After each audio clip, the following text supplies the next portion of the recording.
집값은 오르지 않을 것이다. 이 결론을 내놓고 나머지 팩트들을 여기다가 깨맞추기 식으로 부동산을 보는 게 아닌가. 그래서 오픈마인드가 되어야 되지 않느냐 하는 생각을 많이 하고요.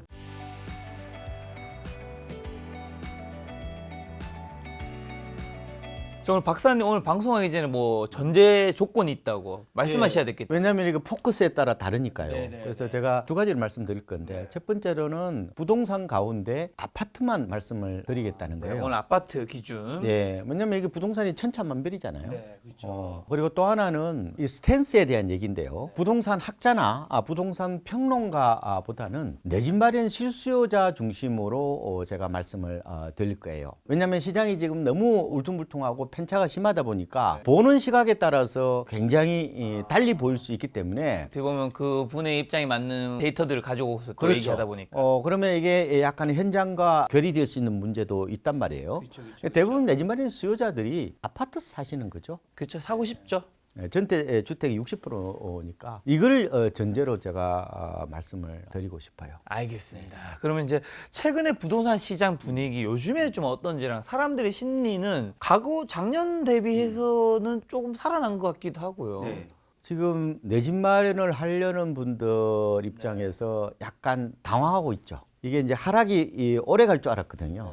이런 분도 계시더라고. 올 연말에 가서 집을 싸게 사겠다. 그런 사람을 생각보다 많이 봤어요. 왜 그런 얘기를 하느냐라고 물어봤더만 유튜브에서 들었다는 거예요. 요즘 뭐 주식 부동산은 다 유튜브가 첫 번째죠. 정보도가. 혹시 김 작가님이 말씀하신 거 아닌가? 모르겠는데. 제가 말한 건 아니고 옆에 계신 분 중에 한 분이 한번 말씀하셨죠. 얘기하셨죠. 시장은 당신보다 똑똑하다. 시장 IQ는 3만이고 당신은 106 아니냐. 당신이 예상한 대로 시장이 움직이지 않는다. 이제 두 부류가 있는 것 같아요.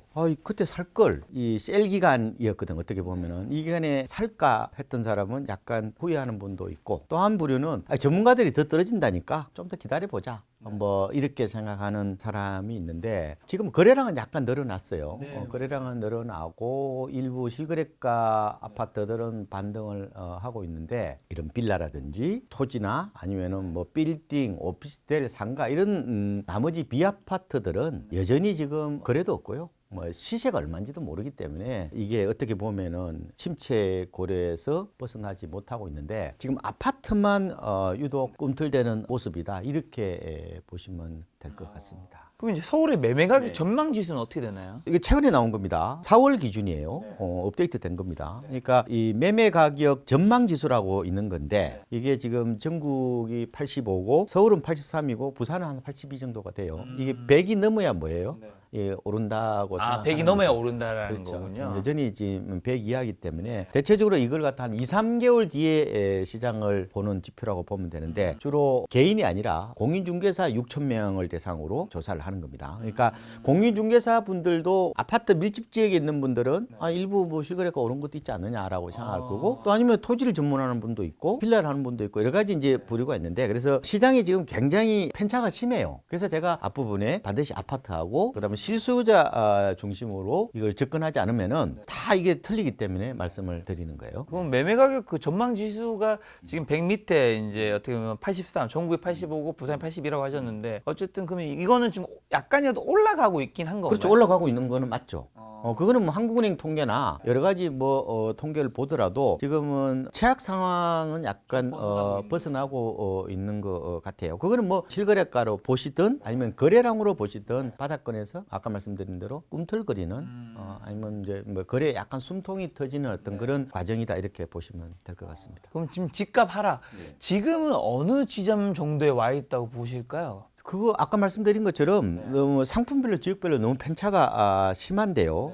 이렇게 보시면 돼요. 이 통계라는 게 두 개가 있습니다. 하나는 표본 통계라고 그러죠. 부동산원이나 KB 국민은행에서 보통 주간 단위로 발표하는 게 이게 이제 표본 통계거든요. 이 사진에 샘플이 있는 겁니다. 이게 글로벌 스탠다드예요. 그거는 여전히 이제 빠지고 있는 거죠. 빠지고 있는 거고 또 하나 통계가 약간 선행성을 띠고 있는 게 있어요. 이거 아파트 실거래가입니다. 이게 지금 어떻게 보면은 좀 주목해 볼 만한데 서울은요, 한국부동산원 통계로 보니까 1월 달에 상승을 시작해서요, 2월 달도 올랐어요. 3월 달은 잠정 지수가 나왔거든요. 잠정 지수도 역시 3월 달에 올랐는데 1월, 2월, 3월 3개월 동안 보면요, 서울 아파트는 작년 말 대비해서 4.6%가 올랐습니다. 올랐다고요? 그러니까 이제 3월은 잠정 지수예요. 근데 이게 방향성은 거의 맞는 경우가 많아요. 그리고 나머지 지역은 2월에 다 상승 반전했어요. 다만 대구하고 광주가 이제 하락세죠. 이 두 지역 빼고는 나머지 다 상승세가 나타났다고 보면 되는데 이게 급락 후 약간 기술적 반등 가능성을 일단 보고 있어요. 나머지 이 어떤 주택은 뭐 말씀드린 대로 여전히 뭐 거래가 없고 더 빠질 거라고 이제 보고 있는 거고요. 실거래가를 이제 말씀을 드렸잖아요. 실수요자들은 실거래가 중심으로 보시는 게 좋아요. 실거래가하고 유사한 게 대단지 랜드마크 아파트 거래량하고 또 KB에서 그런 게 하나 비슷한 게 있습니다. KB 선도 50지수라는 게 있어요. 이게 뭐냐면은 시가총액 50개를 모아놓은 거예요. 주로 뭐 음마아파트, 뭐 잠실주거 5단지 이런 게 다 들어가 있겠죠. 뭐 대장 아파트. 네, 대장주라고 말씀하시죠. 4월 들어 통계가 나왔는데 이 보합세로 바뀌었습니다. 이게 마이너스 0.04%, 0.1%도 안 되잖아요. 이 작년 11월 달에 이게 마이너스 한 3% 정도 됐던 거예요. 그러니까 이렇게 보시면 되죠. 표본 통계는 늦어요. 근데 약간 앞서가는 실거래가하고 KB 선도 50지수 요거는 이미 반등했거나 아니면은 하락세가 멈춰가는 이런 양상이다. 이런 말씀을 이제 드리는 겁니다. 자세한 말씀해 주시겠지만 일단 가볍게 그러면 지금 집값이 그러면 말씀하신 걸 바탕으로 했을 때 아파트 기준으로 했을 때는 특히 서울 같은 경우는 바닥을 좀 찍었다고 봐도 되는 건가요? 그런 의미는 또 아니신 것 같기도 하고. 그거는 실소유자 입장에서는 1차 바닥을 찍었죠. 3개월 연속이나 올랐는데 아직 바닥을 안 찍었다? 그런데 이제 문제는 제가 말씀드렸잖아요. 공부하는 사람, 분석하는 사람은 더 빠지는 거죠. 통계는 더 빠지게 돼 있다니까요. 통계는 더 빠질 수밖에 없는데 이 말씀을 좀 궁금해 하시니까 말씀 한번 드릴게요. 여러분들이 헷갈리시는 게 이 표본 통계하고 실거래가 통계는 근본적으로 약간 편차가 심하게 나는 거예요. 예를 한번 말씀을 드릴게요. 만 원짜리 아파트가 있었어요. 근데 이게 급락이 온 겁니다. 이게 6,500원에 팔렸어요. 그리고 그 다음 같은 평형이 7,000원에 팔렸어요. 그러면 실거래가는 어떻게 되냐면은 모든 거래량을 전부 다 모으는 거예요. 전수조사입니다. 그럼 어떻게 돼요? 이게 이제 동일 반복 매매 모형이라고 그러는데 같은 아파트나 아니면 유사 아파트들이 오르면은 실거래가는 오르게 돼 있어요. 거래가 터지면은 가격이 오르는 경우가 많단 말이에요. 그런데 표본 통계는 그렇게 보지 않죠. 표본 통계 안에는 나홀 아파트도 들어 있어요. 그러면은 이게 만 원짜리인데 거래가 없었어요, 그동안에. 그러면은 이게 시세가 얼마인지도 몰라요. 제가 하는 아파트도 보니까 시세 대비 한 지금 20% 싸게 매물이 나와요. 근데 만약에 이제 거래가 된다고 칩시다. 거래가 되면 어떻게 돼요? 만 원짜리가 만약에 7,500원에 팔리면은 시세가 만 원인데 이게 그 아래에 거래되면 어떻게 돼요? 표본 통계는 가격이 빠질 수가 있는 거죠. 지금 그렇게 해서 나오는 거예요. 기본적으로 표본 통계를 보게 되면은 바닥권에서 조금 올랐지만 실거래가 입장에서는 근데 표본 통계는 싼 게 팔린 거예요. 매물 소화 과정에 불과한 거예요. 시세를 낮춰야 되기 때문에 보통 그걸 다 모아놓으면 결국 표본 통계이기 때문에 하락할 수밖에 없는 어떤 특성이 있는 거죠. 그래서 이게 시차가 굉장히 커요. 과거에 한번 보면요. 하우스포 사태가 극에 달했을 때가 2012년 12월입니다. 그때 수도권하고 서울 아파트가 바닥이었어요. 근데 KB 우리 아파트 지수를 보면요. 그거보다 한 10개월 정도 늦습니다. 언제 가서 저점을 형성하냐면요. 2013년 9월 가서 저점을 형성해요. 이 편차가 크다는 말이에요. 그래서 제가 그러니까 부동산을 논문을 쓰실 분이냐 아니면은 내 집 마련을 싸게 할 분이냐 그거는 다른 거예요. 내 집 마련 실수요자 입장에서는 아니 내가 살라고 그랬던 아파트가 없어진 거예요. 싼 게 없어지면 그거 옳은 거 아니에요? 통계는 그게 아니라니까요. 통계는 그냥 싼 게 팔렸기 때문에 드디어 시세가 포착이 됐기 때문에 이제 가격을 낮춰야 되겠구나 이렇게 보기 때문에 특히 이제 침체기에서는 이런 착시 현상이 강하게 일어나기 때문에 제가 이런 통계보다는 항상 바닥에서 일어나고 있는 어떻게 보면 장바구니 물가 같은 겁니다. 주부 입장에서는 뭐를 봐야 돼요? 통계는 CPI 이런 거 봐봐야 감이 안 오잖아요. 그렇죠. 그거보다 우리 동네에 장바구니 물가가 올랐는지 내렸는지 그걸 보고 판단해야 되기 때문에 제가 자꾸 스탠스를 명확하지 않으면은 헷갈리는 거예요. 그래서 제가 오늘 그 부분에 대해서 좀 더 명확하게 과거 사례부터 해서 다 제가 말씀을 올리겠습니다. 알겠습니다. 그럼 작년 집값 급락은 위원님께서 뭐 08년도 글로벌 금융위기 복사판이라고요? 복사판이죠. 이게 어떤 의미일까요? 일단 똑같습니다. 차트를 한번 보실래요? 이 차트는 많이 쓸 거예요. 지금 일각에서 이제 2008년, 2012년 W자형 WDI를 얘기를 많이 한단 말이에요. 그런데 리먼 사태가 언제 터졌냐면은 2008년 9월 15일 날 터진 거예요. 그러면은 리먼 사태가 터지면서 이게 전 세계적으로 다 글로벌 금융 위기가 온 거잖아요.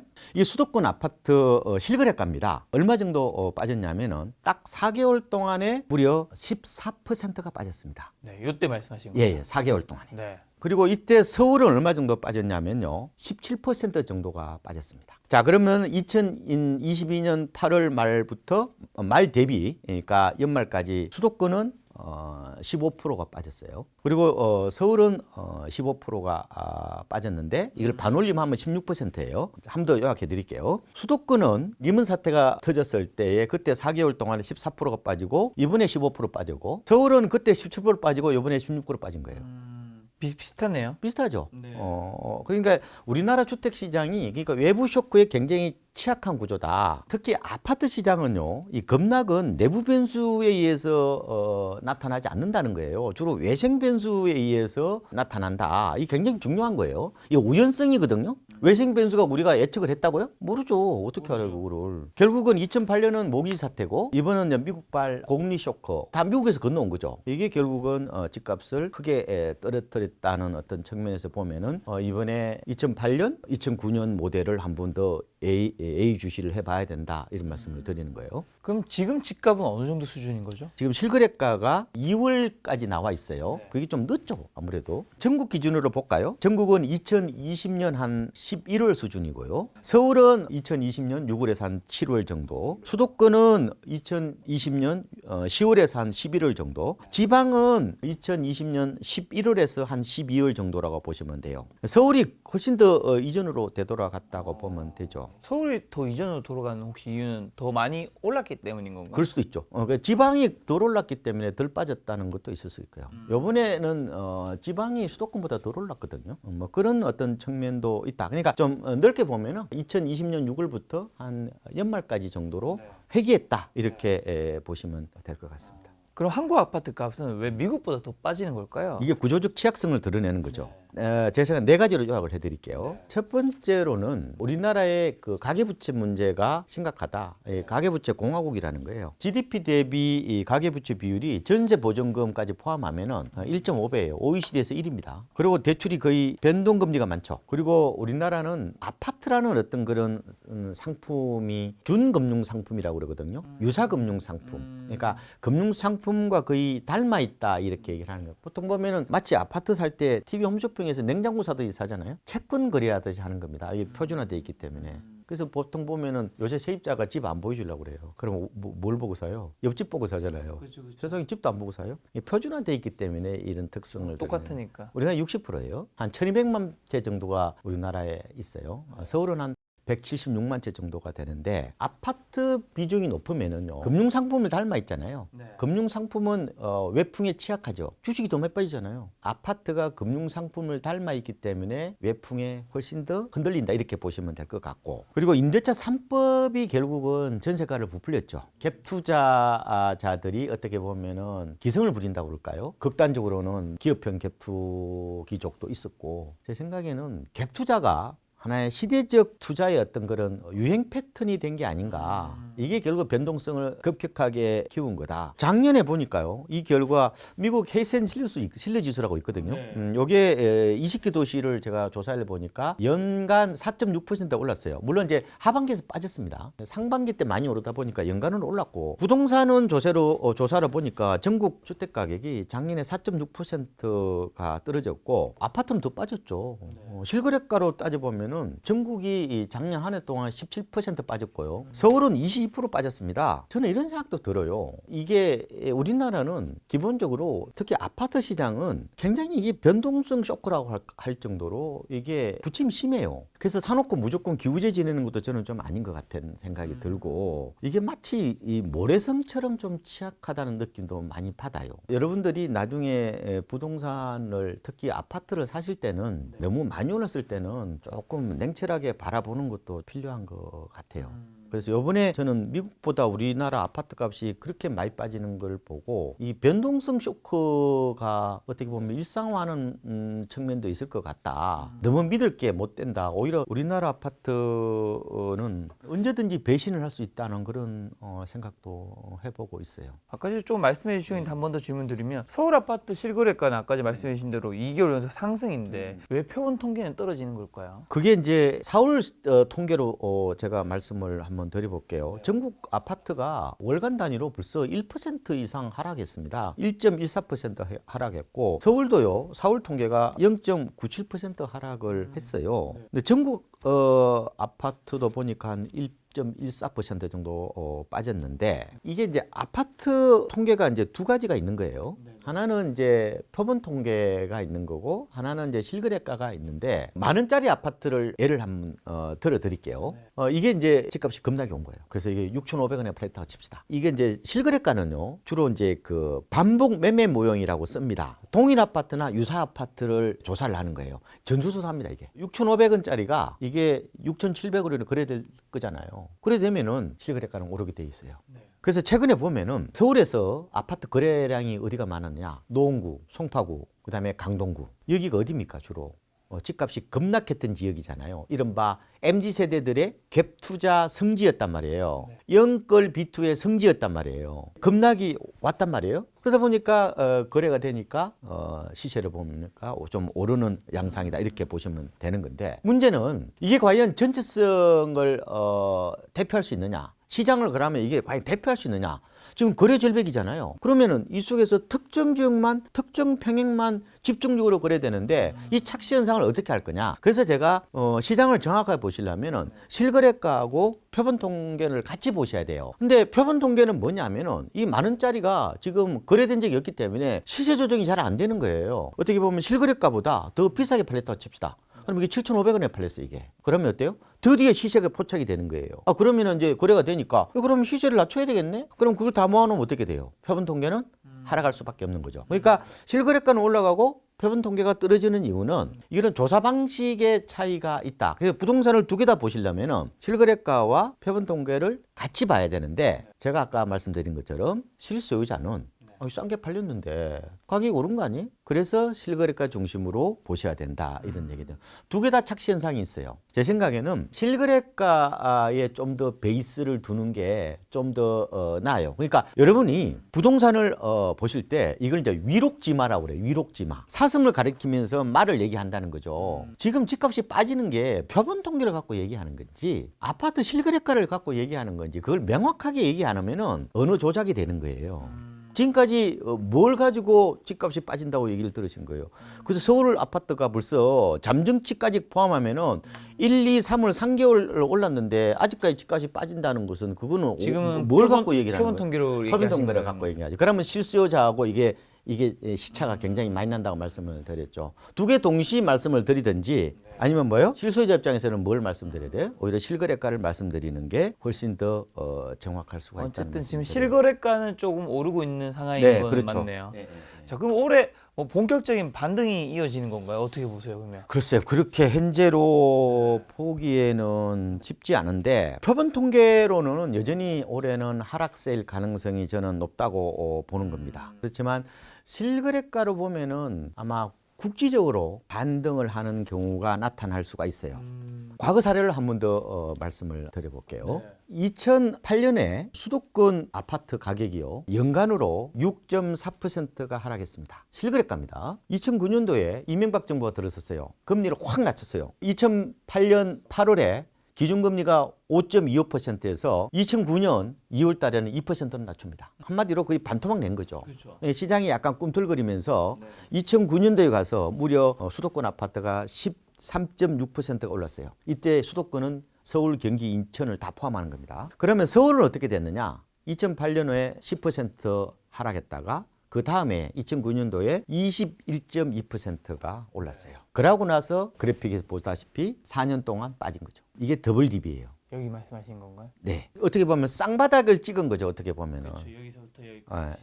서울하고 수도권은 약간 다른데 어쨌든 수도권은 지금 표를 보면 아시겠지만 2012년 12월이 더 낮죠. 서울은 그렇지 않아요. 2008년 12월이 더 낮아요. 약간 쌍바닥이긴 한데 비슷한데 어디가 조금 더 낮고 높고 약간 차이는 있어요. 네네네. 그 차이는 있지만 전반적으로 보면은 이 지금 더블 딥 얘기하는 사람들이 많아요. 저도 개인적으로는 이거 그대로 복사한다는 보장은 못하죠. 역사는 사이클이라고 얘기하잖아요. 근데 사이클이지만 이게 차이의 반복이라는 얘기를 한단 말이에요. 똑같이 그렇게 반복되지는 않는데 다만 저는 약한 형태의 더블 딥이 좀 나타날 가능성은 있지 않느냐 이렇게 보는 거죠. 그거는 제가 나중에 왜 그런지 여러 부분에 대해서 제가 말씀을 드리는데 어쨌든 제가 좀 말씀을 드리고 싶은 거는 실거래가는 작년에 워낙 폭락이 왔기 때문에 약간 기술적인 반등이 국지적으로 좀 나타날 수 있다. 이렇게만 제가 정리해 드릴게요. 다만 표본 통계는 이제 거래가 되기 때문에 더 가격이 떨어질 수 있다. 이렇게 보는 거고요. 저희 KB 이제 금융연구소에서 올해 전망한 게 있습니다. 저도 이제 그 하우스표를 맞추거든요. 올 연간으로 4.1% 하락을 예상하고 있습니다. 이거는 전국 주택 가격입니다. 아파트만 아니고 전국으로 따져서 4.1%를 예상하고 있는데 지금요 KB 시세로 전국 주택 매매 가격이 1월부터 4월까지 3.65%가 빠졌습니다. 0.5%포인트만 빠지면 거의 다 빠진 거죠. 저는 이거보다 조금 더 빠질 가능성도 있다고 보는데 왜냐면은 4월이요 전국 주택 가격이 전달 대비해서 마이너스 0.78이에요. 이게 굉장히 높은 거거든요. 이게 0.7%면은 그거 곱하기 12하면 얼마예요? 그 10% 가까이 나오잖아요. 그래서 아직은 표본 통계로는 더 빠질 거다. 근데 실거래가는 벌써 서울은 잠정 지수만 하더라도 3월까지 4.6%가 올랐기 때문에 그리고 나머지 지역도 거의 3월 달에는 다 반등하는 걸로 나와요. 그런 측면에서 보면은 조금은 차이가 나지 않을까 이렇게 예상을 하고 있는 겁니다. 차이도 있지만 제가 알기로는 뭐 집값이 한번 하락하기 시작하면 뭐 몇 년 동안 장기적으로 계속 하락하는 것처럼 저는 들었었는데 아니 이게 울퉁불퉁한다고 우리 생각하면 돼요. 이게 이제 선형적 사고 방식이라고 그러거든요. 그러니까 그게 위험한 거예요. 세상은 울퉁불퉁한 거예요. 이게 이제 비선형 혹은 불연속적인 어떤 그런 경향을 띠는 거거든요. 우리는 자꾸 이렇게 세상이 직선이라고 생각을 해요. 그렇지는 않습니다. 여기 있는 것처럼 이제 떨어지더라도 이런 굴곡들이 있잖아요. 굴곡을 많이 만들어내는 거죠.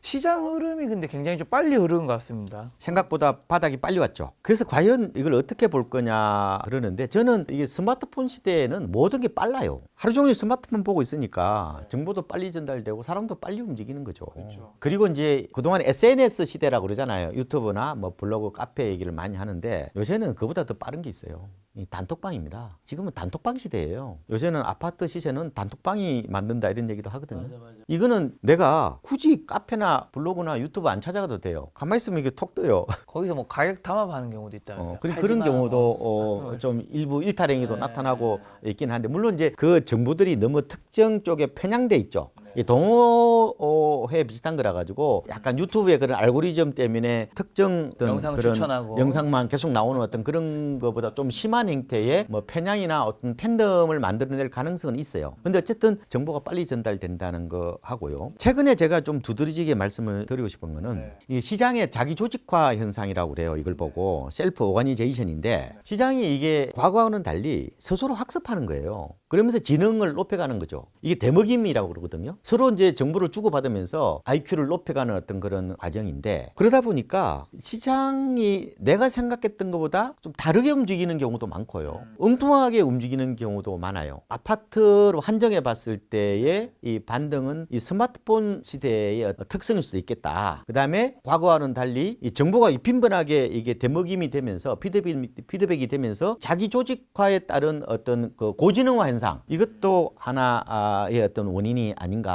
그래서 이런 얘기를 하죠. 특히 이제 통계를 가지고요 분석하는 순간 이게 구버전이 된다는 거예요. 이게 가장 치명적인 겁니다. 이게 전문가들이 어떻게 보면 스스로 자기가 함정에 빠지는 거예요. 이게 이제 자기 무리짓기라고도 표현하는 거예요. 스스로 무리를 지으려는 거예요. 자기 혼자서 무리를 지으려고 하는 거죠. 그리고 결론을 내놓고 얘기한단 말이에요. 이게 집값은 오르지 않을 것이다. 그걸 전제로 지금 부동산 시장을 전망하는 거예요. 그러니까 이 결론을 내놓고 나머지 팩트들을 여기다가 깨맞추기 식으로 부동산을 보는 게 아닌가. 저는 이런 생각을 많이 하고 있는 겁니다. 그래서 오픈마인드가 되어야 되지 않느냐 하는 생각을 많이 하고요. 그래서 여러분들이 부동산 시장을 보실 때 이 움직이는 유기체라는 생각을 가져야 되고 그거 과거보다 굉장히 빨리 움직이는 유기체다 이렇게 보시면 되고 연역적 사고방식을 하는 것은 좀 문제가 있어요. 결론을 내놓고 갖다 붙이는 거잖아요.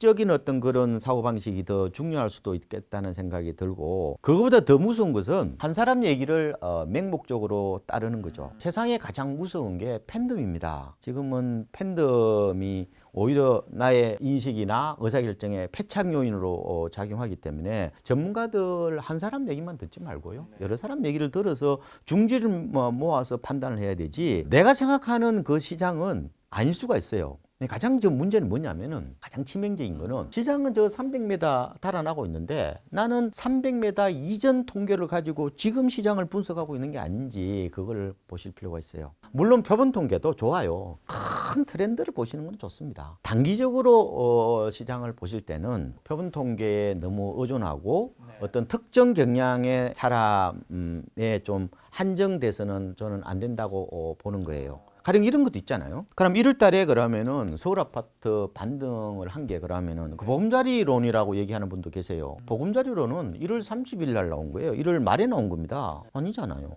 그러면은 부동산은 통계로 지난주요. 강남권이 반등을 했어요. 표본 통계로. 그럼 그걸 어떻게 설명할 거예요?